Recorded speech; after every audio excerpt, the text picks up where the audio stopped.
Let me say, first of all, a remarkable event at the being recognized at the White House today, to have two Middle Eastern countries be the first two countries in decades, I think since Jordan decades ago recognized Israel, to recognize Israel, to begin to have economic and travel exchanges between their country and Israel on a normal daily basis. I think from the point of view of the president, it shows his willingness to think totally outside of the box. And from the point of view of the two governments involved, both Bahrain and the UAE, a real effort to find out how to reach out and become more tolerant as societies. I think it is a significant point forward in what can and will and is happening in the Middle East, and I want to be grateful to the President's leadership and what the State Department and others have done in our country, but what Israel,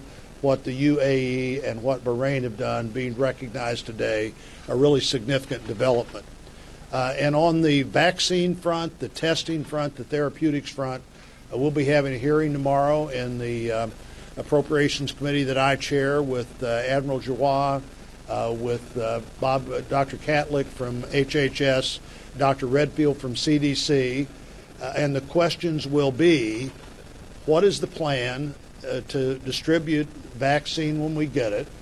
Are we in fact on track to have tens of millions of easy to take and quick response tests by October?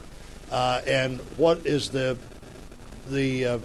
determination as to how we'll prioritize who gets the vaccine first?